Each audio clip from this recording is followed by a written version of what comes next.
Bismillahirrahmanirrahim. Assalamualaikum warahmatullahi wabarakatuh. Alhamdulillah arsala rasulahu bil huda wa dinil haq liyudhhirahu ala dini kulli walau karihal musyrikun.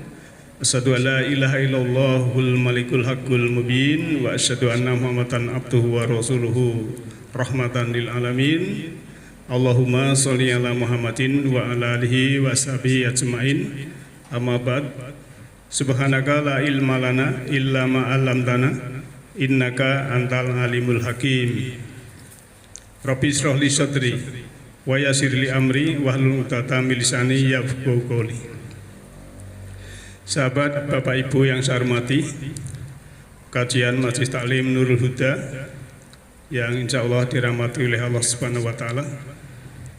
Senantiasalah kita bersyukur pada malam hari ini bahwa kita masih diberi kesehatan, kesempatan, kenyamanan, dan juga ketentraman, kedamaian.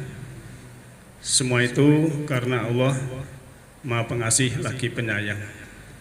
Dan syukur adalah membuka hati nurani, membuka mata batin, membuka mata jiwa, sehingga mampu menerima cahaya ilahi dari Allah Ta'ala. Ibu Bapak yang saya hormati dan sahabat semuanya, untuk tema malam hari ini adalah menuju jiwa murni. Kenapa di dalam Al-Quran itu yang berhubungan dengan manusia itu hampir 80% berhubungan dengan jiwa. Sekitar 20% itu berhubungan dengan jasmani. Dan sebenarnya itu harus simetri. Dua-duanya selaras, seimbang, karena yang namanya jiwa, anfus, itu harus punya kendaraan. Kendaraan itu ya seperti kalau kita punya kendaraan, mobil ini layak dipakai atau enggak, ya, sudah expired atau belum, pemeliharaannya bagaimana, itu semua berlaku yang namanya sunatullah atau hukum kausalitas sebab akibat. Oleh karena itu kita mulai saat ini, sekarang di sini harus selalu menciptakan akibat yang baik. Artinya kita bikin sesuatu yang baik supaya nanti di belakang menjadi baik. Nah, itulah yang berhubungan nanti dengan jiwa murni. Bapak Ibu yang saya hormati, misalnya ada ayat yang sini tampil ya, surat Yunus 57, ini juga sering ditampilkan. A'udzubillahi minasyaitonirrajim. Ya ayyuhannas qad ja'atkum mau'idatum mir rabbikum wa shifaa'un lima fis sudur wa hudan wa rahmatul lil mu'minin. Hai manusia, hai manakah manusia, sungguhnya telah datang kepadamu pelajaran dari Tuhanmu dan penyembuh bagi penyakit yang berada di dalam dada, dan petunjuk serta rahmat bagi orang-orang yang beriman. Nah, ayat ini berhubungan dengan jiwa, tidak berhubungan dengan jasmani. Ya. Kan kita paham Allah memberikan jasmani kita yang sempurna, pikiran kita yang sempurna, dan anfus, jiwa yang sempurna. Dan kita diberi yang namanya sudur, ya. Ini sifa'u lima fi sudur, penyembuh untuk apa-apa fi yang ada sudur. Karena manusia punya kesadaran. Nah, kalau pikiran itu yang mengendalikan jasmani dan rohani kita, itu biasanya kurang stabil. Misalnya ya, diejek orang atau dihina orang, menurut pikiran harus membalas. Tapi kalau sudah pakai sudur, pakai kesadaran, wah kalau saya membalas berarti sama dong dengan dia. Kalau saya balas menghina berarti saya sama dong dengan yang menghina, kan begitu. Pakai sudur sadaran. Maka bagi yang sudah sadar, jadi kesadarannya itu mengendalikan pikiran dan tubuhnya. Nah, kalau sudah kesadarannya itu mengendalikan pikiran dan tubuhnya, insya Allah akan menuju ke jiwa murni ini. Maka ayat ini sebenarnya ini yang berhubungan dengan jiwa, bahwa seru manusia semuanya telah datang mauidhah pelajaran. Biasanya kalau MC itu kan ada acara mauidhah hasanah. Ayat Al-Quran itu otomatis mauidhah hasanah.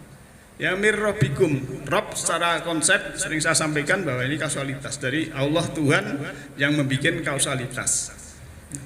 Dan juga selain obat di dalam sudur tadi, petunjuk dan rahmat kasih sayang. Bagi siapa? Bagi yang beriman. Beriman itu percaya. Ya, percaya dan meyakini itu iman. Bukan hanya percaya toh. Bukan hanya tahu saja, percaya. Iblis itu tahu Allah, percaya ada Allah. Ya. Tapi kenapa dia bangkang? Jadi namanya iman itu harus Quran sebagai hudanya dan rahmat itu kasih sayang. Sehingga sudurnya ini tidak berpenyakit karena sudah sifat itu obat. Ini korelasinya dengan surah Al-Isra ayat 82 itu. Wa nunazzilu minal Qur'ani ma huwa syifa. Dan di dalam menurunkan Al-Quran ini adalah sebagai syifa, sebagai obat atau penyembuh. Ya. Karena manusia kan juga punya sifat negatif, maka sifat negatif harus diobati dengan penyembuhan itu. Nah, kita bicara hakikat, ya. Kita lahir sendiri dan akan mati sendiri. Hidup ini memang hakikatnya sendirian, tidak ada hubungan yang tidak berpisah. Semua hubungan, semua relasi pada saatnya pasti berpisah. Jadi orang harus untuk menuju jiwa murni harus memahami, ya. Sekali lagi orang, ya, manusia kalau ingin menuju jiwa murni itu harus memahami hakikat hidupnya. Ya, kalau tidak memahami hakikat hidupnya terjadi kemelekatan nanti. Ya. Jadi kan lahir sendiri, nanti akan mati juga sendiri, ya. Yang katanya waktu, ya, temanten baru sehidup semati, ya. Gitu Pak, sehidup semati, gurneng lambe, katanya sehidup semati, ya.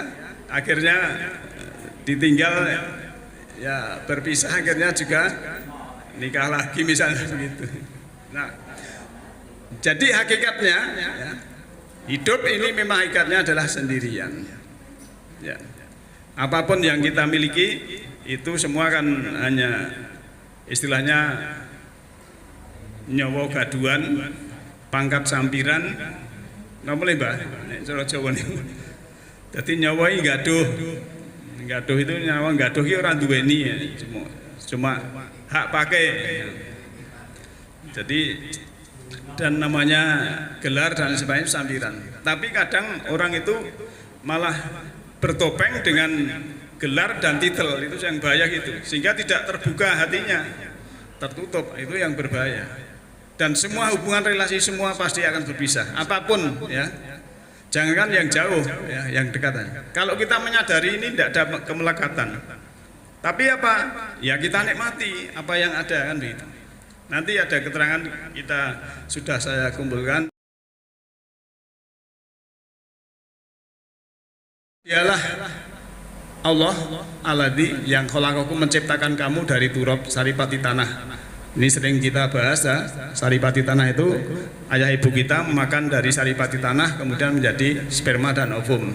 Suma nutfah kemudian menjadi nutfah tadi. Turab tadi kan menjadi tadi yang nutfah itu kan air manis dan kemudian alaqah. Alaqah itu kalau di sini diartikan darah, saya ganti alaqah, ya. Versi tilawahnya alaqah itu suatu yang menempel, ya. Jadi kemarin kan kita buatkan ilustrasi dari ayah itu sebenarnya sperma itu ratusan juta, hanya satu yang paling super yang bisa membuahi. Maka sebenarnya kalau manusia itu terdiri dari triliunan sel itu hanya dikurangi 1 dari ayah, kebanyakan dari ibu karena mengembangnya di rahim ibu. Setelah ngalaqah ya, kemudian dikeluarkan sebagai bayi. Kemudian setelah jadi bayi ya, menjadi dewasa ya. Balik ini kan dari balago. Kemudian setelah itu menjadi sukhon itu tua. Jadi bayi, dewasa, tua.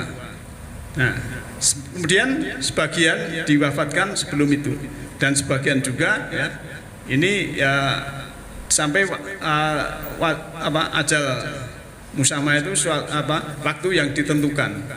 Nah, ada kejadian seperti itu la'alakum takilun agar kamu itu memikirkan, mengakal, menggunakan akal gitu loh.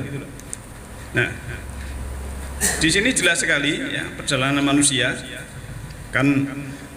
Kalau saya tanya Bapak Ibu, mungkin adakah sahabat atau tetangga Bapak Ibu yang usianya di bawah Bapak Ibu meninggal? Ada? Ada nggak Bu? Orang yang usianya di bawah Ibu sudah meninggal duluan? Ada. Berarti ini masuk yang ini tadi. Sebagian, tapi sebagian memang sampai tua. Dan mati itu sebenarnya kepastian.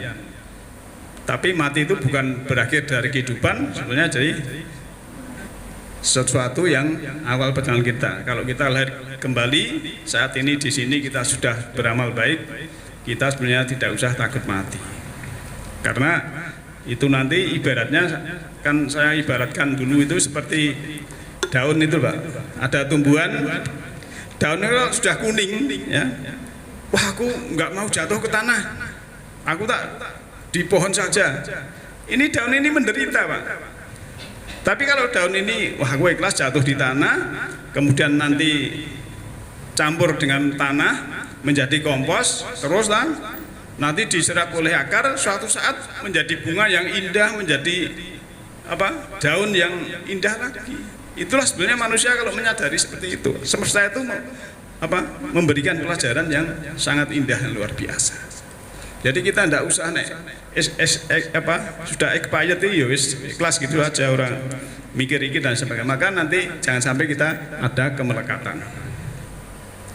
Nah, Bapak Ibu sekalian, sekarang untuk meniti ke dalam diri ya, membaca kitab diri, ada kalimat bijak begini. Buku apapun, kitab apapun, kisah-kisah apapun, simbol-simbol apapun yang kamu pelajari, jika kamu tidak menganggapnya sedang mengisahkan dirimu sendiri, kamu sedang tidak belajar di dalam pelajaran itu sendiri. Nah, kalau bahasa saya secara pragmatis ya, suatu ilmu itu atau ayat itu kita istilahnya baca diri sendiri untuk pelajaran diri sendiri. Apapun kita membaca buku, membaca kitab, membaca kisah atau simbol apapun, itu harus saya ini seperti posisinya apa? Pelajaran untuk diri saya apa? Untuk meniti ke dalam diri, untuk membaca kitab diri sejati itu apa? Itu nanti baru tahu. Kalau cuma ya dibaca selesai, misalnya cerita Nabi Isa, cerita Nabi Ibrahim, dibaca, wah ini cerita tok. Nah, dari pragmatisnya harus saya harus mengalami seperti Ibrahim, Musa, ketabahannya, ya, bertakwanya, sabarnya harus begitu. Namanya ada aspek pragmatisnya. Jadi bukan hanya cerita saja. Itu namanya bisa mengambil pelajaran seperti ayat tadi, bisa menggunakan akalnya. Nah, kenapa harus membaca kitab diri? Ya, kita lihat di sini. Ini juga sering tampil, tapi kan ayat itu kalau tampil waktunya berbeda, tempatnya berbeda, temanya berbeda, nanti tambah pendalaman yang juga berbeda juga. Karena ayat satu dengan yang lain itu saling menjelaskan ya, saling berkorelasi, saling menyempurnakan. Surat Al-Isra ayat 13 dan 14. Ya, kula insanin alzamnahu ta'irhu fi unukihi wa nuhriju lahu yaumal qiyamati kitaban yalqahum mansura. Dan setiap manusia kami berikan atau tempatkan alat tanggung jawabnya di kuduknya. atau leher duduk. Dan kami keluarkan untuknya pada hari kiamat. Ya, hari kiamat itu bukan hari kehancuran. Kiamat itu artinya bangkit, berdiri, tegak. Ya, kiam itu kalau kemudian qiyamulail itu bukan hancur malam. Ya, qiyamulail, qiyam itu berdiri untuk malam, untuk sholat. Jadi waktu berdirinya jiwa, bangkitnya jiwa, ya, itu yang sampai padanya dalam keadaan terbuka kita bisa membaca sendiri. Maka ikra kita baka kafa binafsikal yauma alaika hasiba. Bacalah kitabmu, cukuplah dirimu pada hari itu sebagai penghitung sendiri. Nah, Bapak Ibu sekalian, waktu jiwa kita ini bangkit, ya, jiwa ini sadar, terlahir kembali, kita bisa membaca kitab yang ada di dalam sini. Perbuatan, rekaman, ya, kitab Margum yang ada di dalam ini akan kelihatan semua. Lah kita mau kapan? Mau bangkitnya? Ya terserah kita masing-masing. Maka kalau ada orang yang tidur panjang, ya, belum bangkit jiwanya, ya tidak bisa membaca.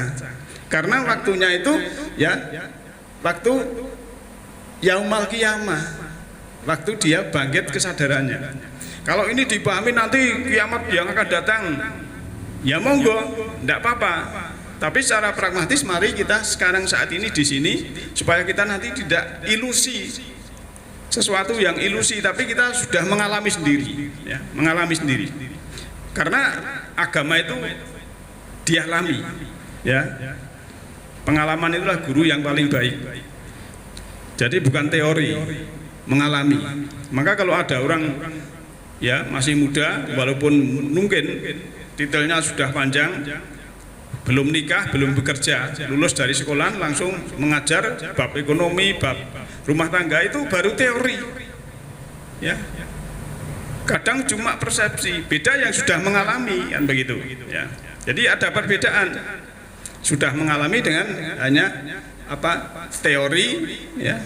Kadang nanti kalau bahasa Al-Qur'an itu bisa dzon itu kira-kira, omongnya kira-kira jari ini, ya, itu namanya kalau bahasa akademik persepsi, ya. Beda dengan yang sudah mengalami, ya. Kita lanjut. Nah ini keterangan ini baca dulu, ya. Seseorang ketika bangkit jiwanya, terbuka mata kolbunya, maka akan bisa menghisap perbuatan diri sendiri, ya, kurang ini, ya, karena dia sudah bisa membaca kitab Zati pada dirinya. Nah, saya bisa menghitung atau menghisap perbuatannya sendiri selama ini. Ibu bapak yang saya hormati, untuk jadwal perjalanan pulang itu pasti tiba. Jika ingin menikmati penerbangan yang indah ke tempat kelahiran baru yang lebih indah, ya, sebut saja ya jannah gitu kan biar mudah, maka kita harus siapkan baik-baik. Satu bagasi bekal kita, kemudian paspor dan visa. Ya, ini saya analogikan kita keluar negeri, ya. Mungkin mau umroh atau apa, itu harus punya bekalnya, ada paspornya dan juga punya visa. Ya, itu. Apa keterangannya? Ya, ini di sini, ya. Kita akan berangkat sendirian dengan one way ticket. Tadi kan sejatinya, hakikatnya manusia itu kan sendirian, lahir sendiri, nanti mati sendiri, berangkat sana juga sendiri. Walaupun keluarganya satrah itu ribuan orang kalau arisan misalnya, ya, tapi nanti aku harap mangkat ojo dhewe ya kantanono sing gelem. Wong 1000 ki sing satrah ki wegah kabeh. Pun jenengan isik mriko. Nah, tapi kalau sudah punya sanggup enggak masalah, ya. Satu, bagasi itu adalah tumpukan hasil perbuatan kita. Artinya kita sudah punya pelayanan, punya amal soleh sesama selama hidup ini. Lantas yang kedua, paspor itu adalah rasa kemanusiaan yang kita miliki selama ini, seperti pemaafan, tidak ada dendam, sakit hati, kecewa. Ya, sudah melayani, sudah memaafkan. Ya. Kemudian yang ketiga, visa itu adalah cinta kasih, welas asih, ya, kepada sesama, akan menjadi izin tinggal di tempat yang baru, punya tempat yang baik karena kita sudah welas asih. Lah nek di sini kita semena-mena dengan manusia, kita masih ya menyakiti, masih merendahkan, masih ya suka ngomongin, menjelek-jelekan dan lain sebagainya, itu kita maafkan saja. Kalau sudah memberikan pelayanan, amal soleh, ya sudah pemaafan, tidak ada dengki dan lain sebagainya, kita sudah punya kasih. Itu ibaratnya naik tempatnya itu kelas 1, kelas VIP lah, bukan hanya kelas 1, itulah. Tapi kalau masih ndablek pelayanan nggak punya, ya masih malah sakit hati, kecewa, ya masih dendam, wis loro, dokter wis mungkin perkirakan cuma 1 bulan meninggal kok ijih dendam ya sakit hati, malah panik sensasi gitu. Dan di sana malah itu. Dan yang paling penting adalah penebar rahmat, cinta kasih Allah sini. Kan Rasul itu wa ma arsalnaka ila rahmatan lil alamin. Di Rasul itu penebar rahmat. Orang yang mengaku muslim mukmin harus penebar rahmat. Jangan penebar kebencian. Jadi kalau kita lihat di TV, wah itu ada tokoh agama, tapi kok ngomongnya nggak enak, nah, itu jangan diikuti. Islam itu harus penebar rahmat. Allah tidak memandang bajunya, ya, tidak memandang sorbannya, tidak memandang rupanya, tapi yang benar itu perbuatannya dan hatinya. Nah, lantas di sini, ya, Bapak Ibu sekalian, tanda jiwa yang sudah tercerahkan, ya, 1. Ini pertanyaan untuk kita.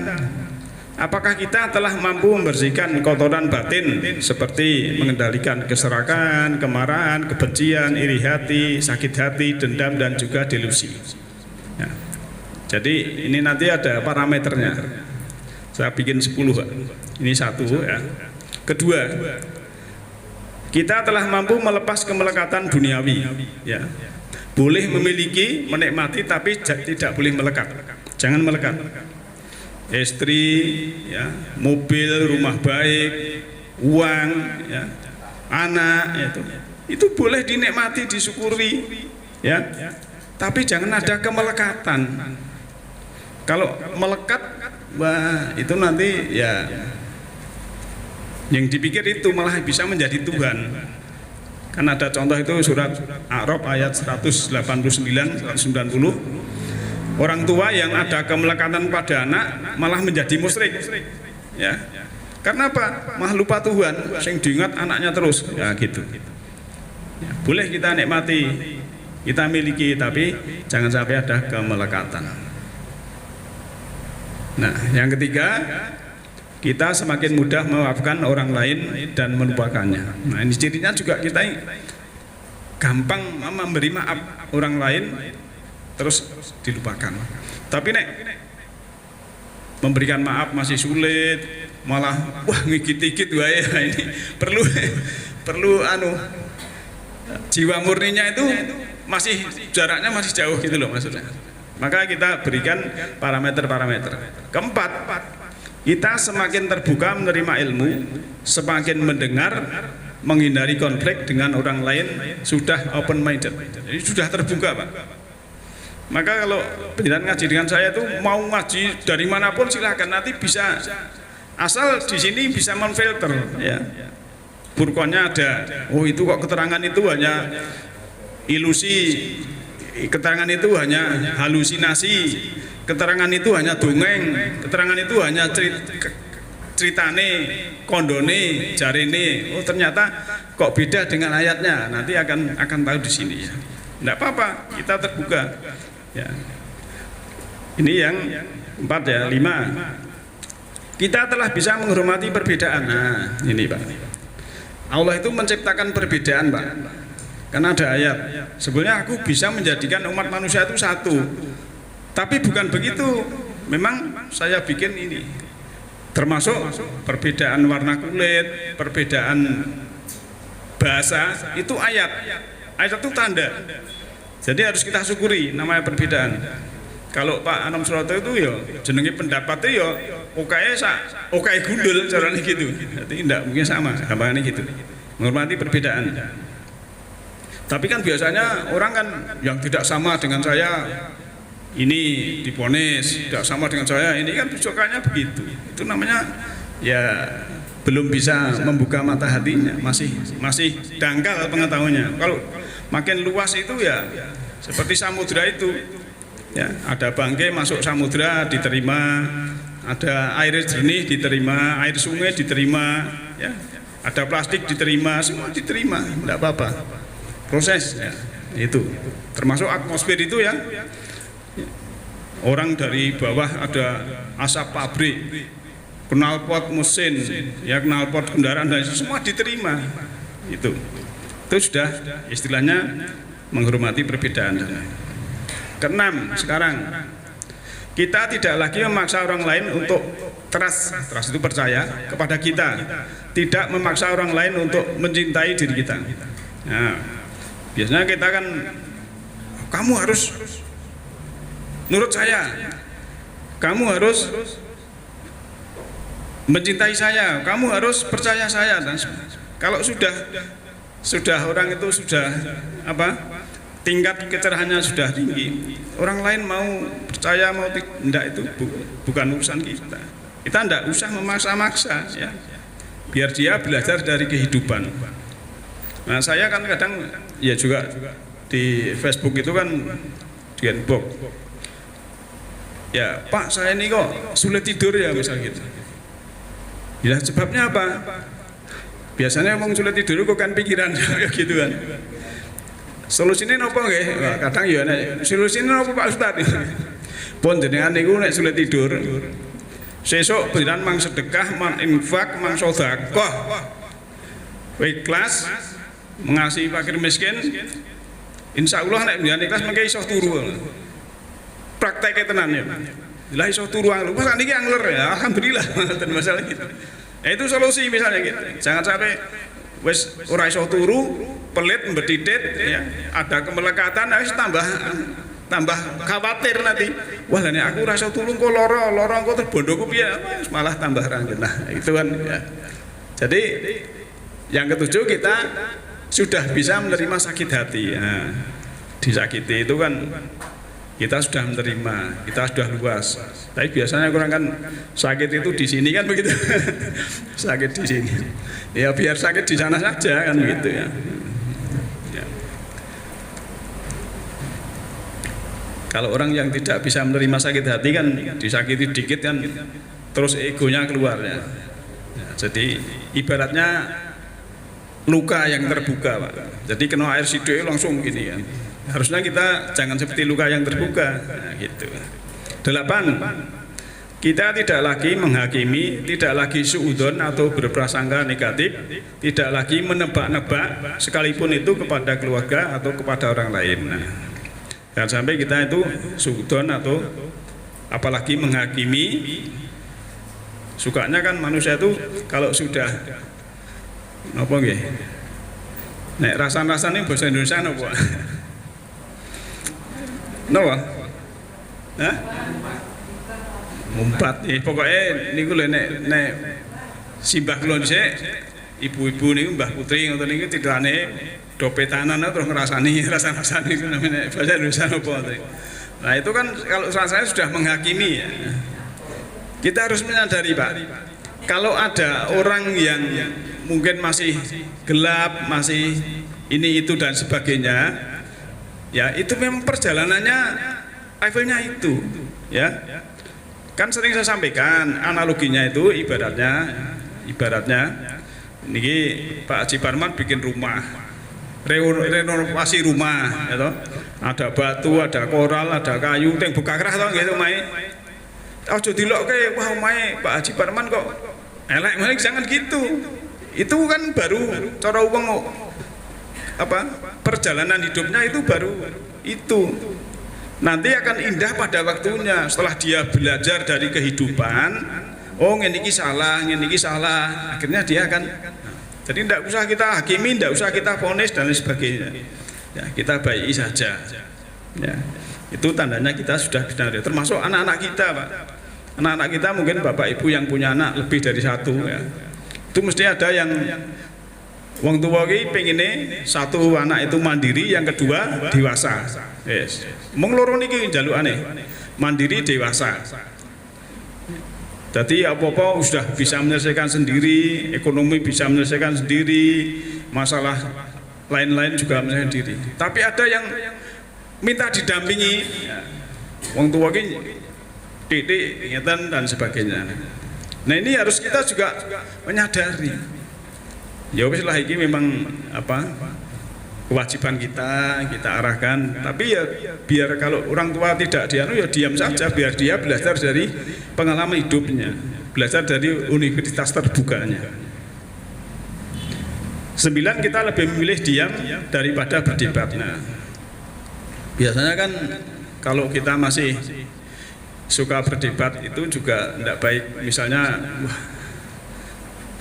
kita nyanyi-nyanyi, wah nyanyi haram misalnya. Rasa debat, biar saja dia. Kita pakai suara itu, bunyi itu adalah ciptaan Allah, ciptaan Tuhan. Ya. Kalau orang belajar bunyi, dia tidak berani bicara seperti itu. Ya. Karena itu yang menciptakan Tuhan, dan itu keindahan. Ya. Dan ayatnya juga tidak ada, ayatnya malah apakah kamu mengharapkan yang dihalalkan Allah, kan begitu. Yang diharamkan itu kan jelas ini dan sebagainya. Tapi kadang manusia dengan persepsi, dengan pikiran, tidak dengan kesadaran, dia membuat hukum sendiri. Nanti akhirnya dia menjadi musyrik dalam hukum. Ini bahaya. Jadi kalau orang ini halal, orang mengharamkan, itu namanya musyrik dalam hukum. 10 ya, kita tidak lagi menyadarkan kebahagiaan pada faktor di luar diri kita, tetapi mampu fokus ke dalam diri, mensyukuri setiap hal baik di dalam diri kita. Jadi mau bahagia orang dengan syarat wong liya ngene sik. Wah saya jadi suami, aku bahagia nek istriku lagi ngladeni makanan, ya, minuman, ya toh, wijeti dan lain sebagainya, aku lagi bahagia. Jangan begitu, bahagia dulu. Mau diladeni ora masalah. Ya ora diladeni ya golek dhewe. Jajan. Nggih to, Pak? Wah, ngewangi bapak sik. Tapi ya ono kok bapak diladeni bar diladeni ditinggal sholat iki kondone wah kaya kucing. Piye ya maklum enggak apa-apa, itu levelnya begitu enggak apa-apa, biar saja ya kita harus dihormati ya.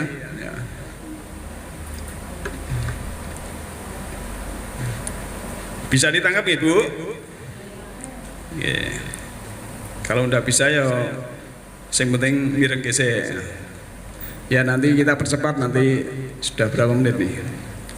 Jika kita telah melampaui sebagian besar dari 10 ciri tersebut di atas, artinya jiwa kita mulai bertumbuh menuju kesempurnaan. Ya, diri kita sendirilah yang bisa memvalidasi kebersihan batin kita secara jujur. Nah, jadi tadi kan ada 10. Kita kira-kira sudah berapa? Seharusnya sudah 60% tadi yang saya sebutkan. Nanti kalau kurang paham, nanti kalau di YouTube bisa setel lagi, diulang lagi kan bisa ya. Kan ini kan direkam masalahnya kan. Sekarang jiwa mutmainah ya, ram tadi untuk jiwa murni tadi ya, apabila kita telah bisa mencapai kesempurnaan hidup, maka itu merupakan kehidupan yang mana kita sudah di alam cahaya. Tandanya apa? Orang yang telah mencapai kehidupan sempurna sudah tidak terpengaruh lagi oleh dualitas suka duka, benar salah. Jadi hidupnya sudah terserahkan. Ya. Jadi ada orang salah benar itu sudah istilahnya tidak menilai, Pak. Maka dulu kan saya pernah bilang, Pak, kita ini jangan memberi nilai rapot orang lain. Kita jangan mentertawakan orang lain, tapi kita bikin rapot sendiri yang baik. Kita mentertawakan diri sendiri saja, ya. Kita menilai diri sendiri, jangan sampai kita memberi nilai rapot orang lain. Dan sebetulnya orang lain itu kan istilahnya diri kita yang lain, hakikatnya kan seperti itu. Ya ini nanti secara sains memang manusia jiwanya harus tercerahkan bagi yang sudah meningkat atau tumbuh.